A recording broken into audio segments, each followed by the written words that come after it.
وما أحسن حسن الظن والرجاء بالله، فمن أحب شيئا أحسن ظنه به ورجاه.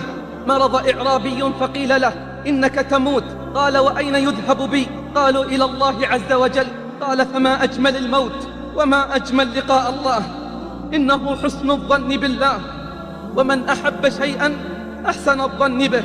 قال أحمد بن الحواري: سمعت أبا سليمان الداراني ووقفت عليه وهو لا يراني، فسمعته يقول مناجيا ربه: لئن طالبتني بذنوبي لأطالبنك بعفوك، ولئن طالبتني بتوبتي لأطالبنك بسخائك، ولئن أدخلتني النار لأخبرن أهل النار أني أحبك،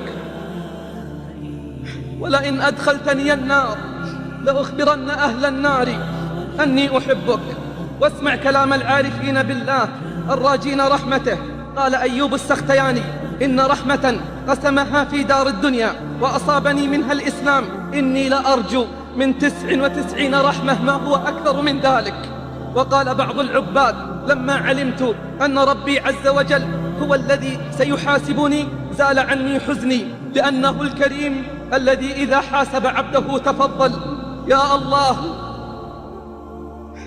يا الله، لو يعلم المدبرون عنه كيف انتظاره لهم ورحمته إياهم وشوقه إلى ترك معاصيهم، لتقطعت أوصالهم شوقا إليه. هذه إرادته في المدبرين عنه، فكيف بالمقبلين عليه؟ وإني لأرجو الله حتى كأنني أرى بجميل الظن ما الله صانع. قال ابن المبارك: جئت إلى سفيان الثوري عشية عرفة وهو جاث على ركبتيه وعيناه تهملان، فقلت له: من أسوأ هذا الجمع حالا؟ قال: الذي يظن أن الله لا يغفر لهم. قلت: من أسوأ هذا الجمع حالا؟ قال: الذي يظن أن الله لا يغفر لهم. أليس هو الذي قال: ورحمتي وسعت كل شيء؟ يا الله، من الذي يحصي نعمك ويقوم بأداء شكرك إلا بتوفيقك وإنعامك وفضلك؟ وإني لأدعو الله أطلب عفوه وأعلم أن الله يعفو ويغفر. لئن أعظم الناس الذنوب فإنها وإن عظمت ففي رحمة الله تصغر. قال الربيع بن أنس: علامة حب الله كثرة ذكره والشوق إلى لقائه، فمن أحب شيئا أكثر من ذكره وأحب لقاءه. مت بداء الهوى وإلا فخاطر، وأطرق الحي والعيون نواظر. لا تخف وحشة الطريق إذا جئت، وكن في خفارة الحب سائر. واصبر النفس عن سواهم فإن لم تجب لصبر فصابر. وصم اليوم واجعل الفطر يوما فيه تلقى الحبيب بالبشر شاكر. وافطم النفس عن سواه فكل العيش بعد الفطام نحوك صائر. يا أخا اللب إنما السير عزم ثم صبر مؤيد بالبصائر. يا لها من ثلاثة من ينلها يرقى يوم المزيد فوق المنابر. كان يحيى بن معاذ الرازي يردد دائما ويقول: إلهي، إن كان صغر في جنب عطائك عملي فقد كبر في حسن رجائك أملي. اللهم إن كنت غير مستاهل لما أرجو من رحمتك فأنت أهل أن تجود على المذنبين بفضل سعتك. إلهي، لو ما عرفت من عدلك ما خفت من عذابك، ولولا ما عرفت من فضلك ما رجوت ثوابك. إلهي، إن كنت لا تعفو إلا لأهل طاعاتك فإلى من يفزع المذنبون، وإن كنت لا ترحم إلا أهل تقواك فبمن يستغيث المسيئون. إلهي، إن كنت لا تعفو إلا لأهل طاعتك فإلى من يفزع المذنبون، وإن كنت لا ترحم إلا أهل تقواك فبمن يستغيث المسيئون. إلهي، أين يذهب الفقير إلا إلى الغني؟ وأين يذهب الذليل إلا إلى العزيز؟ وأنت أغنى الأغنياء وأعز الأعزاء يا أرحم الراحمين. قال الجنيد: من كان الله همه طال حزنه، فقال الشبلي: لا يا أبا القاسم، بل من كان الله همه زال حزنه، بل من كان الله همه زال حزنه. وكان لعنبسة الخواص غلام كثير الصلاة كثير البكاء، فسأله يوما عن سبب كثرة بكائه فقال: قطع ذكر العرض على الله أوصال المحبين. قال: ثم جعل يحشرج حشرجة الموت ويقول: أتراك تعذب من يحبك، أتراك تعذب من يحبك وأنت الحي الكريم. قال: فلم يزل يرددها حتى والله أبكاني. وكان يحيى بن معاذ الرازي يقول: يا من ذكره أعز علي من كل شيء، لا تجعلني بين أعدائك غدا أذل من كل شيء. قال ابن القيم: من عرف قدر مطلوبه هان عليه ما يبذل فيه. وقال الإمام الهروي: وأعظم الرجاء رجاء أرباب القلوب، وهو رجاء لقاء الخالق الباعث على الاشتياق، وهذا الرجاء هو محض الإيمان وزبدته، وإليه شخصت أبصار المشتاقين. وهل للمحب راحة إلا عند لقاء حبيبه، وهل للمحب راحة إلا عند لقاء حبيبه. فاتخذ الله صاحبا ودع الناس كلهم جانبا. اسمع من خبر يوم يلقونه ويلقاهم ويرونه ويراهم، من رواية جرير وصهيب وأنس وأبي هريرة وأبي موسى وأبي سعيد. فاستمع يوم ينادي المنادي: يا أهل الجنة إن ربكم تبارك وتعالى يستزيركم، فحيا على زيارته.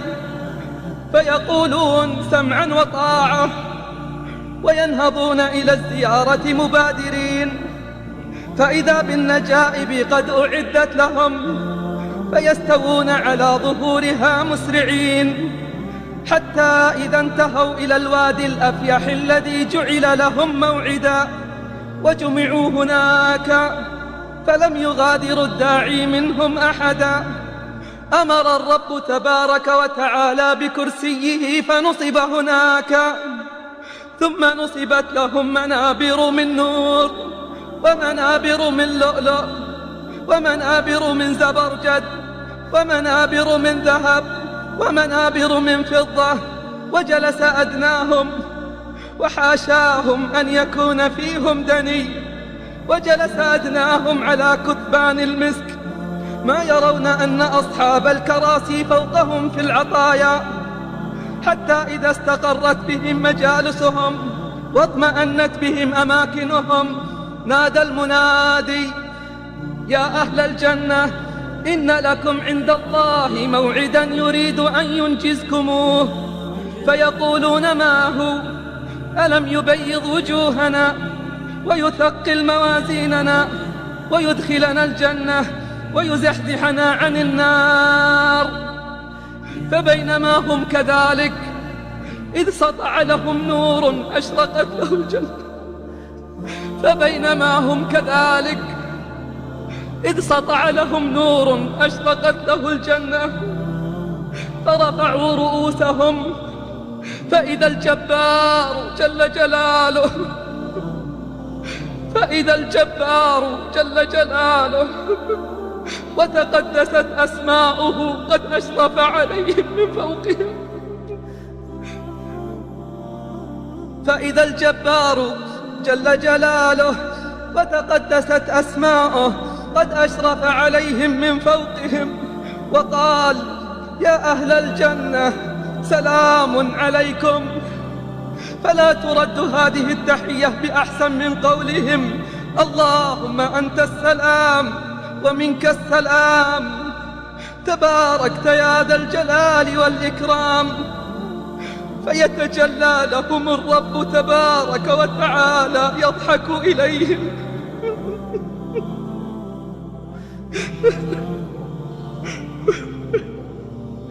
فيتجلى لهم الرب تبارك وتعالى يضحك إليهم، فيكون أول ما يسمعون منه تعالى: أين عبادي؟ أين عبادي؟ أين عبادي الذين أطاعوني بالغيب ولم يروني؟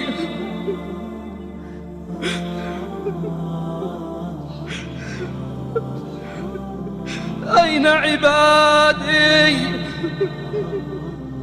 الذين أطاعوني بالغيب ولم يروني؟ هذا يوم المزيد، سلوني فهذا يوم المزيد.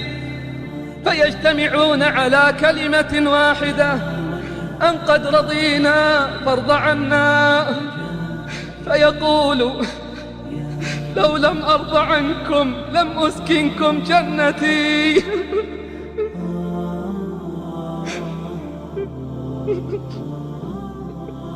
فيقول لو لم أرض عنكم لم أسكنكم جنتي. سلوني هذا يوم المزيد. فيجتمعون على كلمة واحدة أن ربنا أرنا وجهك.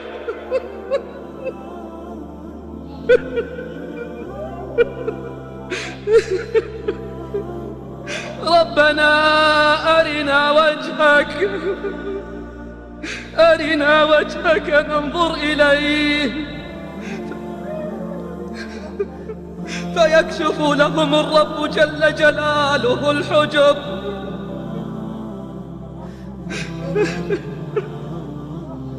فيكشف لهم الرب جل جلاله الحجب ويتجلى لهم فيغشاهم من نوره ما لو أن الله تعالى قضى ألا يحترقوا لاحترقوا.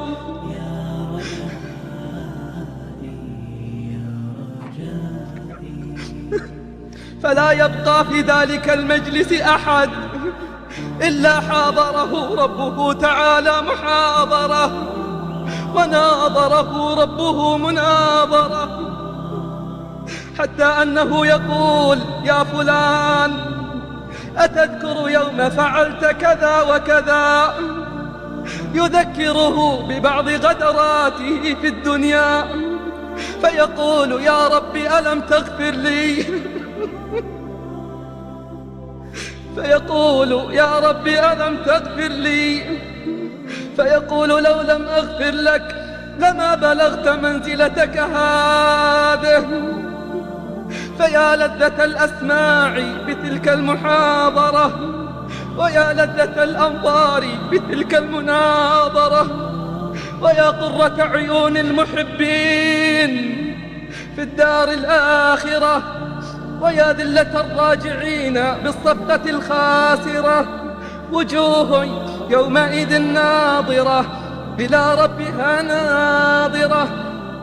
قال إبراهيم بن أدهم لأخ له في الله إنه بلغني أن الله تعالى أوحى إلى يحيى بن زكريا عليهما السلام يا يحيى إني قضيت على نفسي أنه لا يحبني عبد من عبادي أعلم ذلك منه إلا كنت سمعه الذي يسمع به، وبصره الذي يبصر به، ولسانه الذي يتكلم به، وقلبه الذي يفهم به. فإذا كان كذلك بغضت إليه الاشتغال بغيري، وأدمت فكرته، وأسهرت ليله، وأظمأت نهاره. يا يحيى أنا جليس قلبه وغاية أمنيته، يا يحيى أنا جليس قلبه وغاية أمنيته وأمله. أهب له كل يوم وساعة فيتقرب مني وأتقرب منه، فيتقرب مني وأتقرب منه. أسمع كلامه وأجيب تضرعه ودعاءه.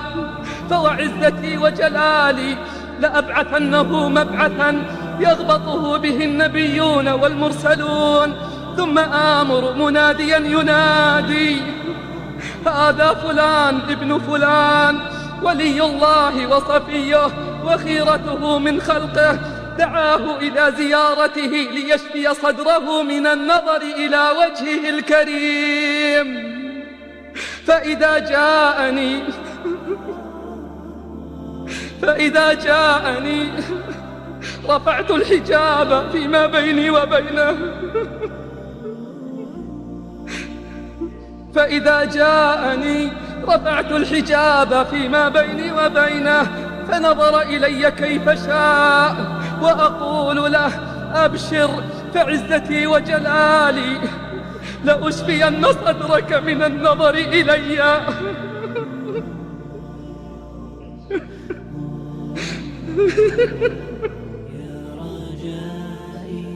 فوعزتي وجلالي لأشفين صدرك من النظر إلي، ولأجددن كرامتك في كل ليلة وساعة. سبحانك سبحانك يا علي يا عظيم، يا باري يا رحيم، يا عزيز يا جبار، يا حي يا حليم. سبحان من سبحت له السماوات بأكنافها، سبحان من سبحت له الجبال بأصواتها، سبحان من سبحت له البحار بأمواجها، سبحان من سبحت له الحيتان بلغاتها، سبحان من سبحت له النجوم بأبراقها، سبحان من سبحت له الأشجار بأصولها.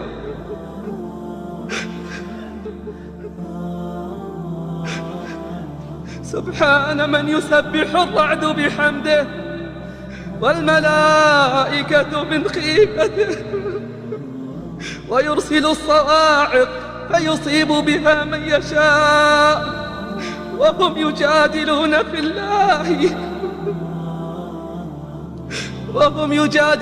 في الله وهو شديد المحال. اللهم إنا نسألك حبك وحب من يحبك.